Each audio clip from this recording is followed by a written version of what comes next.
학생 여러분, 안녕하십니까? 앞전 수업에서 세계화와 국제감각의 필요성에 대해서 살펴보고 국제법규를 포함한 국제동향을 파악하는 방법과 글로벌 인재가 되기 위한 핵심 역량과 방법에 대해서 공부했습니다. 오늘은 조직과 직업생활 교과목의 마지막 학습인 12장 이문화 이해와 국제 매너에 대한 공부를 하도록 하겠습니다. 오늘 여러분들과 함께 할 구체적 내용은 먼저 이문화 커뮤니케이션의 개념과 방법에 대해서 알아보고, 다음으로 글로벌 시대 변화와 국제 매너는 어떤 것이 있는지, 마지막으로 업무 상황에서 필요한 국제 비즈니스 매너들은 어떤 것들이 있는지 알아보도록 하겠습니다. 여러분들은 오늘 수업을 통해서 첫 번째, 이문화 커뮤니케이션이란 무엇인지를 설명할 수 있어야 하고요.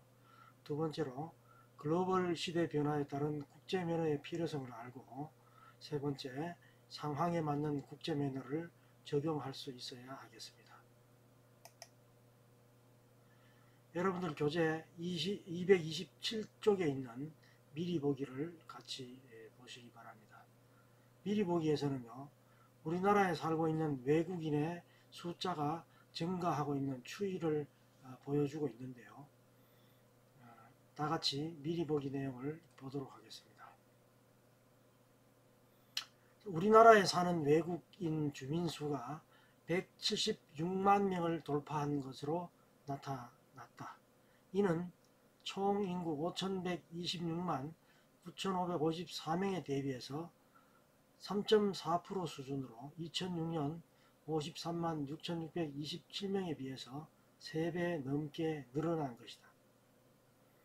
외국인 주민이 1만 명이 넘는 도시는 경기도 20개, 서울시 16개, 경남 6, 그 다음에 인천시 5개 지역 등이다. 통계청의 2016년 지방자치단체 외국인 주민 현황 조사 자료에 따르면요, 국내에 거주하고 있는 장기 체류 외국인과 귀화한 사람, 또 외국인 주민 자녀는 총 176만 4,664명이었다고 합니다. 이것은 2015년 11월 1일 기준 171만 1,013명보다 3.1%, 즉 5만 3,651명이 증가한 수치입니다. 우리나라 17개 시도 인구와 비교하면요, 이 인구는 11번째에 해당한다고 합니다. 전라남도가 179만 6,077명이고 충청북도가 160만 3,404명인데 그 사이에 있는 규모이죠. 유형별로 보면요, 장기 체류 외국인, 즉 근로자나 외국 국적 동포, 결혼 이민자 같은 이런 사람들의 숫자가 141만 3,758명으로 80.1%를 차지하고 있고요. 그 두 번째가 귀화한 사람입니다. 15만 9,447명으로 9%. 그리고 또 외국인 주민 자녀 또는 출생한 사람들의 숫자가 합해서 19만 1,459명이나 된다고 합니다. 거주 지역으로 보면요, 경기도가 57만 1,384명으로 32.4%, 서울이 40만 4,037명으로 22.9%, 경남이 11만 4,594명으로 6.5%이고요. 따라서 서울이나 경기, 인천을 포함한 수도권에만 60.6%로 수도권의 대부분이 몰려있다는 것을 알 수가 있습니다.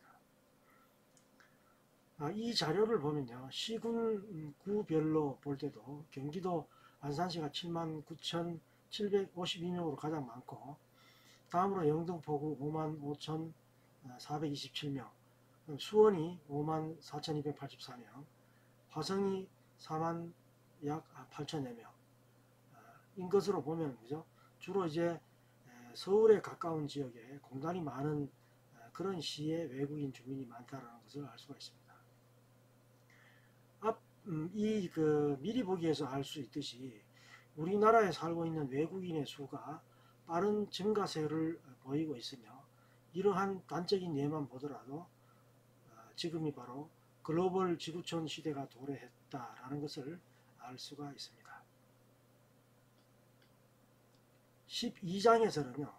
글로벌 시대 변화에 따른 이문화 커뮤니케이션 국제 매너를 이해하고 업무 상황에서 필요한 국제 비즈니스 매너를 다 같이 알아보도록 하겠습니다. 의사소통을 의미하는 커뮤니케이션의 어원은요. 라틴어의 커뮤니스에서 유래된 것입니다. 공통의, 공유의 이런 의미가 있죠. 커뮤니케이션의 어원에서도 우리가 알 수 있듯이 의사소통은 2명 이상의 사람들이 모여서 관계를 맺으면서 언어적 행위를 함께 나누는 과정을 전제로 합니다. 흔히들 외국어를 잘하면 외국인과 의사소통하는데 문제가 없을 것이라 생각하지만, 아무리 외국어 실력이 좋다 하더라도 그 나라 문화를 이해하지 못하면요, 의사소통에 한계가 있을 수밖에 없죠. 문화는 연령에 따라서 세대 간의 차이가 있고요. 조직에 따라서 차이가 또 있고, 지역에 따라서도 차이가 있을 수 있습니다. 연령이나 조직, 지역 등은 의사소통에 영향을 미치는 주요한 요인이기도 하죠. 의사소통은 일방적인 정보 전달이 아니고 대화 참여자가 서로 공유할 수 있는 의미나 이해를 만들어내기 위해서 상호 노력하는 과정이다 라고 말을 할 수가 있습니다. 우리는 의사소통을 통해서요, 상대가 나와 다름을 이해하고 다른 견해를 확인함으로써 서로의 이해의 폭을 넓힐 수가 있습니다.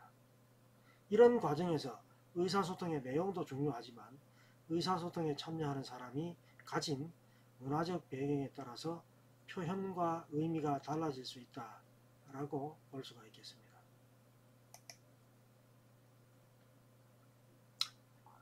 서로 다른 문화적 배경을 가진 사람들 간의 의사소통을 이문화 커뮤니케이션이라고 하는데요.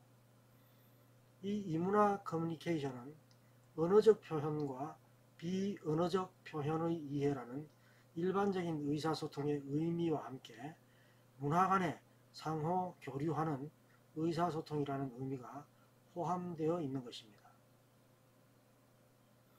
여기에는 문화 간의 차이와 다름을 인정하고요, 상호 존중하려는 태도가 전제되어 있다고 볼 수 있습니다. 언어적 커뮤니케이션은 의사를 전달할 때 직접적으로 이용되는 것을 말하고요, 이것은 바로 외국어 사용 능력과 직결되는 것입니다. 하지만 국제관계에서는요, 언어적 표현 이외에 비언어적 표현으로 인해서 여러 문제가 발생하는 사례가 종종 있다고 합니다.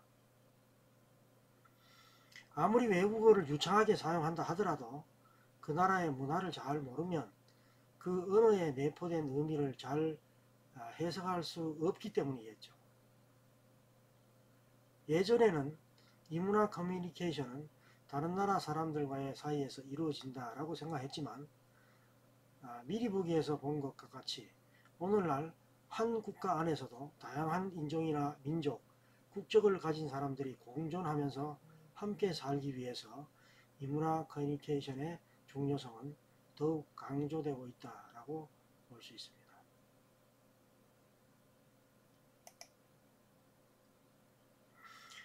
이문화 커뮤니케이션의 방법을 한번 생각해 보도록 하겠습니다. 이문화 이해를 위한 기본적 태도는 어떤 것이 필요할까요? 세계화 시대가 도래함에 따라서 직업인들은 다른 나라 사람들과 함께 일할 기회가 많아졌죠. 다른 나라 문화를 잘 이해하지 못하면 업무를 수행하면서 아주 심각한 결과에 이르는 경우가 종종 있다고 합니다. 이런 실수를 막기 위해서는 먼저 다양한 문화에 호의적인 태도를 가질 필요가 있습니다. 우리나라 문화와 다르다고 해서 다른 나라의 문화가 나쁘다거나 또는 저급한 문화로 여겨서도 안 되고요. 그 나라 고유의 문화를 그대로 있는 그대로 인정할 수 있어야만 합니다. 그리고 해야 할 일과 하지 말아야 할 일, 또한 해도 되는 일과 해서는 안 되는 일을 구별하기 위한 노력을 기울여야 합니다. 최근에 우리나라 기업들도 글로벌 경제 체제에서 경쟁하기 위해서 해외 지점이나 현지 법인을 많이 설립하고 있죠. 요즘은 우리나라 기업에 입사하는 외국인의 청년들도 아주 많다고 합니다.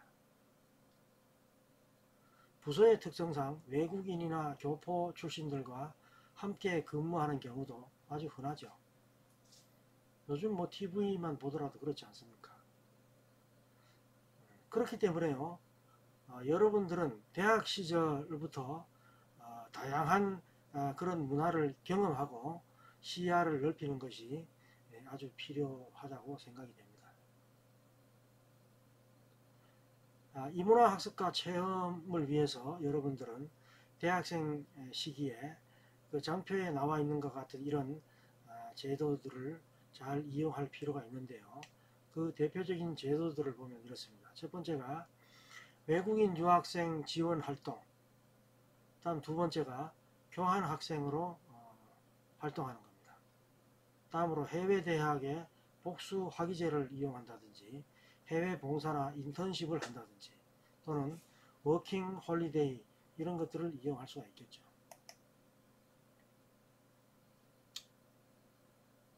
직업인들이 국제 매너를 잘 알지 못하면 문제라고 생각지 않았던 그런 행동들이 아주 심각한 문제가 되는 경우가 종종 있습니다. 직업인들은 다른 나라의 문화에 대해서 개방적인 태도를 취하는 것도 중요하지만요. 업무상의 실수를 하지 않기 위해서 주요 국제 매너를 잘 알아둘 필요가 있습니다. 그럼 매너란 무엇일까요? 에티켓이나 예절 등과 어떻게 다른 것인가요? 매너나 에티켓, 예절 모두 일상에서의 예의 범절과 관련된 말이라고 할 수 있습니다. 이 단어들의 사전적 의미와 어원을 통해서 매너의 의미에 대해서 다 같이 한번 알아보도록 하겠습니다.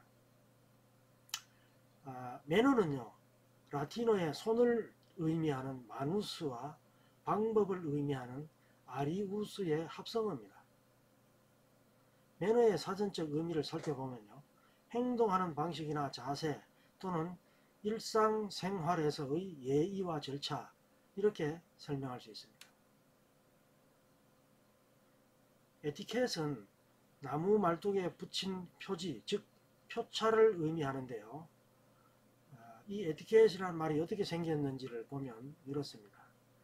프랑스에 있는 베르사유 궁전에서 관람객들이 정원의 풀숲이나 나무 아래에 용변을 보는 것을 막기 위해서 정원을 관리하는 관리인이 화장실의 위치를 알리는 표지판을 세워 놓았는데요. 어느 날 루이 14세가 이 표지판에 있는 것을 반드시 따르도록 그렇게 명령을 함으로써 이것을 지키는 것이 바로 예의를 지킨다라는 뜻으로 확대된 것이라고 합니다. 예절은 예의에 관한 절차와 질서를 의미합니다. 예절은 인간관계에 있어서 사회적 지위에 따라서 행동을 규제하는 규칙과 관습의 체제로 예절의 형식은 생활방식이나 사고방식, 사회 풍조에 따라서 다르다고 할 수가 있습니다.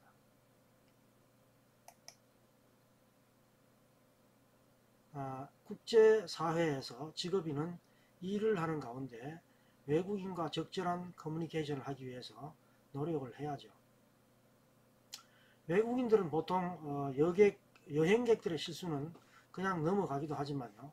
업무를 추진하다가 생긴 그런 실수에는 관대하지 않은 경우가 많이 있습니다.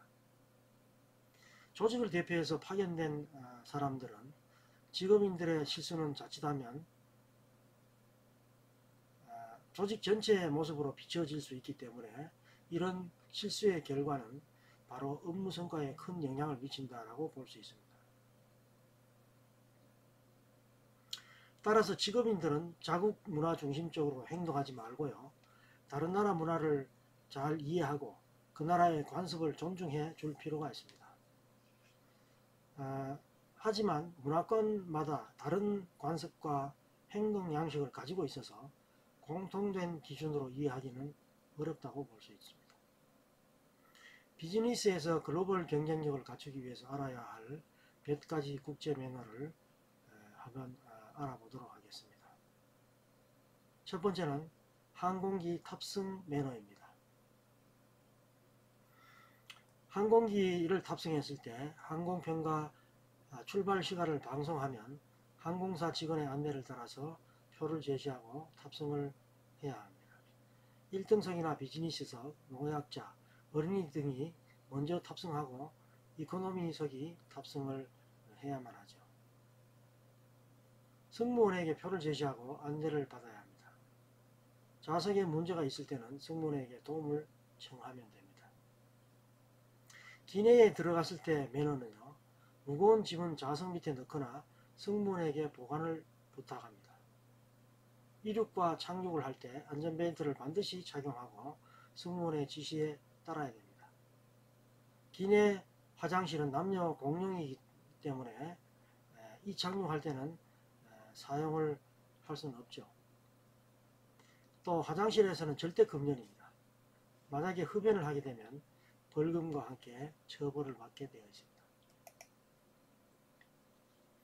기내에서 식사를 할 때는요, 승무원이 서비스하는 순서를 기다려야만 됩니다. 그 다음에 체질이거나 종교적 이유로 특별식을 해야 할 경우에는 탑승하기 전에 미리 예약을 해야만 합니다. 기내에서 주류를 섭취할 경우에는 기압차로 인해서 평소보다 많이 더 취하게 되기 때문에 주의할 필요가 있습니다. 절대로 이제 주류를 많이 섭취해서는 안 되겠죠.